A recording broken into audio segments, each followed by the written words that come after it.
My homie sexuals. The comeback is real today. I'm on top of the world right now.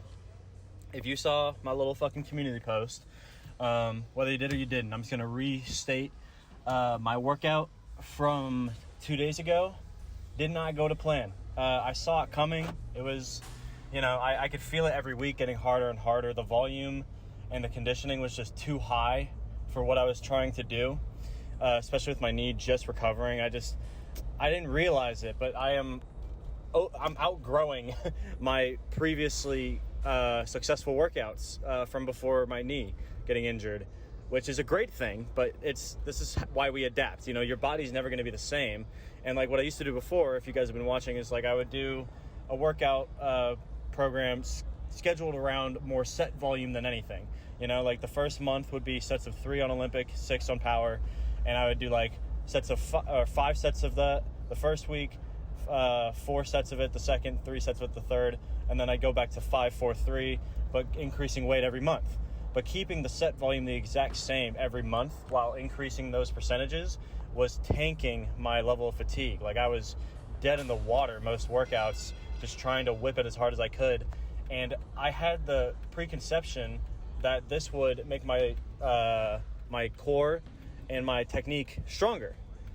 But that actually ended up being the opposite, believe it or not. It seems odd, but it just, for at least my body, because I guarantee you there's a lot of people that work well with this, that increase in set volume, especially after my knee just recovering, made me more, like that level of fatigue made it to where I couldn't actually lock in my strength where I needed it to be. And like I got to 240 I was supposed to do 3 doubles at 240. If I'm primed, we're chilling. We're doing great. And I did 1 and I instantly knew it was over.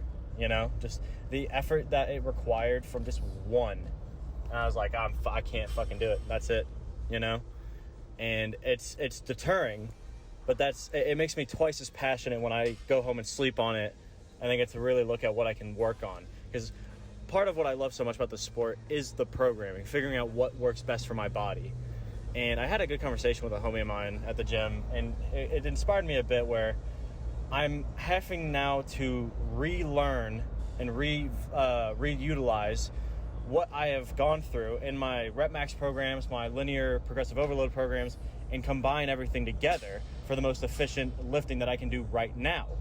And the most undeniable fact from my past couple months of training, past like 6 months, is the fact that when I was trying to do like RP 9 or 10 or like trying to rep max every fucking day, I was making the most progress. Now, with that doesn't mean that was the most efficient way of doing it. I was going too heavy and putting in too much effort every single day for what my body was capable of actually producing. You have to put in what your body's able to take back and grow from without it being overexerted. Because if you're going to do that, you got to take more rest days. And I just wasn't doing that.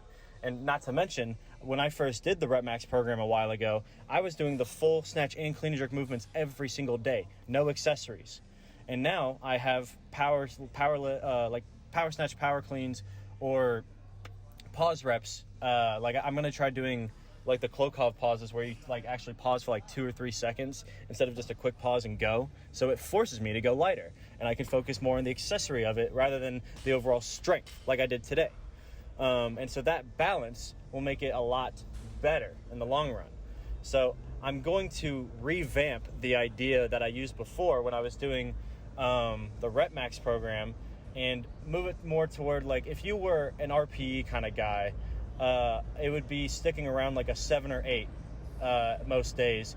And then only on those days where you're supposed to go heavier or like you feel really, really good, then maybe I'll try an extra top set, But the thing that I've seen the most, like I learn more from listening to people talk about weightlifting rather than just looking at their program and seeing what they do exactly to a T. Because everybody's program is specified to themselves and it's never going to work the same for me that it worked for them, And so I listen to these people talk about it, and it's a wide consensus that people regret the most that they don't take the jumps that they can when their body is actually capable of it. Like restricting themselves to doing lighter weights even though they have the conditioning and the buildup capable of doing it. And that's not me saying, like, if you feel good every single day to try to PR every day. That's the antithesis of what I'm saying. I'm saying most days, you got to hit a high effort but comfortable top set, you know? I call it like a comfy failure. Like today, got up to 225 for a triple on snatch.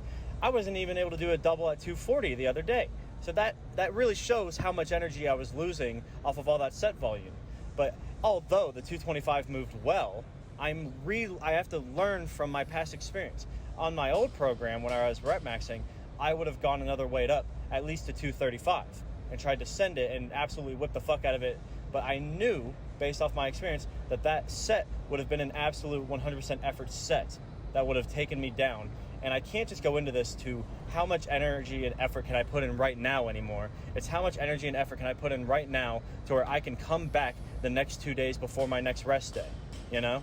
I have to be able to come in and squat and bench with the same power, you know, the same effort. Same thing with my accessory movements. I have to be able to keep up that consistency and effort so that when I get to that rest day, I truly deserve it and I can fully recover and go heavy again on the day after, you know? It's maintaining that fatigue at all times, you know? Because I realized that high set volume is more beneficial, and actually it won't really work unless you're more new to the sport and you're sticking at light weights and just focusing only on the form and technique. I was focusing on form and technique for like that first month when I was going light, which did prime me pretty well. But then I try to keep that conditioning and volume the same when I get heavier, and that's what tanked me. You know, that the absolute effort that I needed to get to that point. And yeah, sure, I could have just taken down the set volume, but then you have to remember that by doing that, I am now making the workouts exponentially easier. You know, it's a matter of making sure you're actually putting in that high intensity without at risk of injury, you know? So that's why I'm trying to stick more around like a 7 or 8 RPE, if that's like the way you want to look at it, rather than just doing like an easy top double or an easy top single before a big max out day. Because I do not like having max out days scheduled. That is the one thing that I not even fear, but I just know typically does not go well, you know, because it's such a back and forth of you build up so much and you put in so much effort, and then right at the end of it, if your body feels just slightly off, it's not gonna be able to do it, and then it deters you and you feel weaker and you use way too much energy to try to put in that one day, and it's tough, you know. You gotta prioritize your body in that way and make sure that you are actually giving yourself enough effort per energy that you can take out of it, you know, and rebuild upon. Goddamn, dude. Like physically, I'm gonna give it a solid 9.4. It felt good. I was gonna say 0.35, but I'm gonna give it a 9.4. It felt fucking great. Because not only am I getting more confident in those weights, I'm now realizing that with the lack of excess energy that's being thrown out the window, I'm now able to put that energy into my form and my technique. Because I already have the technique down. That's not the issue for me. So by doing that excess volume and going way too hard every single week, I was gaining worse and worse habits for my technique. First day on, I'm calling it the Feeling It Out program. 225 triple felt great, and yeah, it looked a little like, first one I had to push my head through a little bit more on a catch. Second one, I went just slightly forward. Third one was beautiful. But every single one, I landed mostly balanced. And even if I was just that slightly out of balance, I had a good enough form, technique, and high pull to where when I landed, I had that excess energy where I could realign my form in the moment. And that is what's so goddamn hard. Being able to do like a maximum effort set, but then like really sit there and commit to that form. Because if you don't have the energy, like when I did 240 for a double the other day, I couldn't even lock my elbows out. I was so damn tired. My core just couldn't support it. You got to have those fast twitch muscle fibers at maximum capacity when you do this shit. But it was great. Like the overhead squat, the idea of what I'm trying to do right now is I have a mind-muscle connection of when it starts getting hard, and And I don't mean that the sets were easy by any means. Like 185 and 205, I still got to put in that good effort. Even the bar and 95, you got to treat it like a maximum effort set every time for that good form. But when I have that last rep of that last top set, and I can start feeling the wobbles, the shakes starting to come in, that's where I'm trying to call it now. Because before, I would feel that, and I'd be like, nah, I'm going to keep going until I do a set that's only wobbly and all, like, I can't feel my core the whole fucking time. So I remember when my knee was getting close to injured, one of the hardest days I did was I worked for, like, the entire day, and then I did 270 for 4 doubles on clean and jerk, or something like... No, it was a lighter week. It was something like 245, 255 for a bunch of triples on clean and jerk. And then I went and did back squat at 405 for 6. I picked the barbell up, and my entire core went numb. That is not optimal for what I'm trying to do. If you are PRing, fuck it, you know? But this is why I don't like training PRs. You don't need it. It uses everything and all that you have and leaves you with nothing, you know? Because you have to come back and eat shit that next day, no matter what. And you have to. It takes longer to rebuild. You're gaining bad habits along the way from forcing your body to a point of absolute fucking death, you know? I get if you're a bodybuilder and you're doing like 50% for a death set because you're trying to get lean and vascular. That's different. When you're PRing a rep max at anything for a set of 6 or lower, it's genuinely dangerous, you know? So you got to keep that in mind. When I got to the 265 overhead squat for 6, that last rep, like I did this, like 245 flew, felt great. And not to mention, this entire next program, this is a little off topic, but I forgot to tell you, this whole program, I'm doing 90-degree squats no matter what. I felt my knee flare up last week. It was very small and very minute, but I need to be at 100% to actually be confidently doing this kind of program. So I'm going to be doing 90 degrees from now on for the next entire cycle. It'll be about 2 months. And then if everything goes well and I can do those heavy weights at 90 degrees, then I will be restarting the next cycle back to ass to grass and building from there. Because the last time I did that, I did 90-degree squats for 1 week, and I was able to do like 390 for 4x4 on back squat. That's insane. With all the time that I took off, like, that's nuts. So just, I'm going to make sure I actually commit to this time and build that back up in a positive, productive way. But anyway, back on track. The overhead squats, when I got to 265, I was confident, and I like going up by about 5% every time I jump if I'm going to take that jump. Because like anything lower, it's like you're just trying to get as close to a PR as you can. And it, like, if you do it and then it's too easy, you can't go up again because you already used that excess energy. So if it felt that good, I'm going to give myself that 5% to at least try it, and then I'll know for next time. And so I started the set. The first 5 felt great, and then I remember coming up from the 5th one, and I felt my shoulders start wobbling, start going a little numb. I'm like, okay, this is the feeling I got to watch out for, you know? Rather than feeling that and then trying to go up one more time just because the first couple reps were a little easier. And, you know, it's just keeping the effort slightly lower so I don't destroy my body. That's it. It's just slightly reducing the physical exertion needed, and like when it comes to the absolute strength, when it comes to just the numbers, and putting that excess energy into a very optimal, perfect technique top set where you can comfortably pump out a top working set. That's it, you know? I want the sets that I end with to be like a beautiful looking, confident, yet high effort, but not killing myself kind of effort, to where I actually know, like, okay, next time I can do that for more if I continuously manage my fatigue this way, you know? Whew. Snatch pulls felt good too, you know?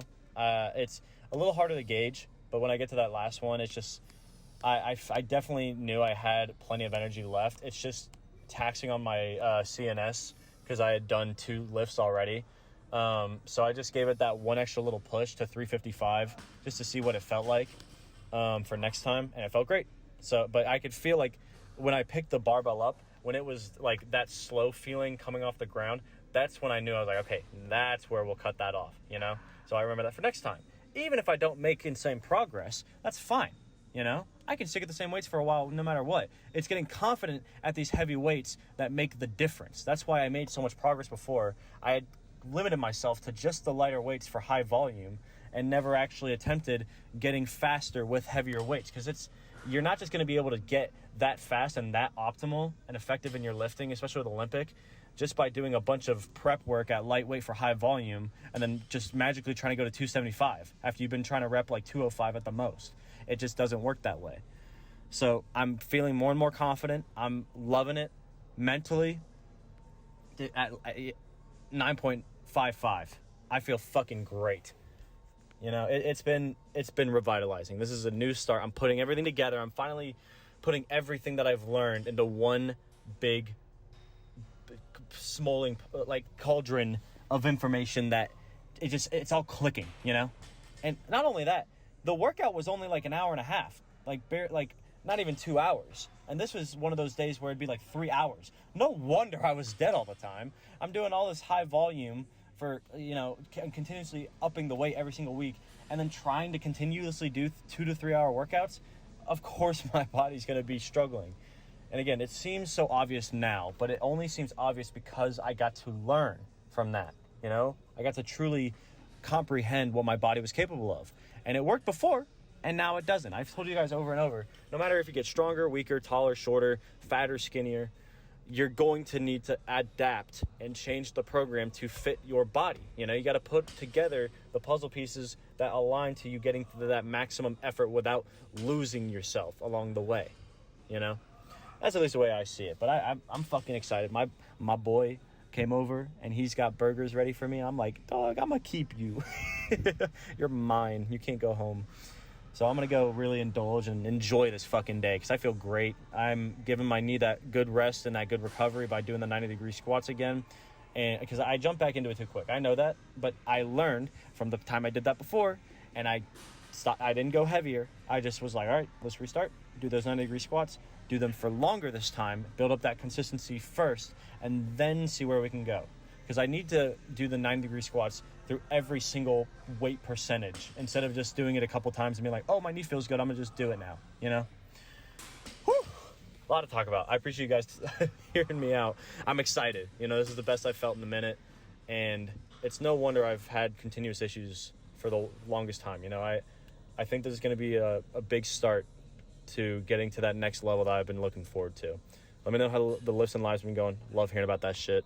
And I will be back tomorrow as always. I got power clean and jerks and back squat, so it'll be fun to see how that works out, because again, I'm going to be trying to get to that 7 to 8 RPE range, or just whatever feels comfortable for that confident top working set.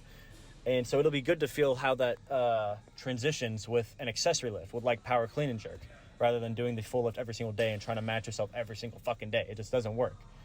So, whew. I'm excited, you know. Y'all get to see it. I'm gonna be stronger than fucking ever. I guarantee you that. And stick around. I love you guys. I'll be back tomorrow. See ya.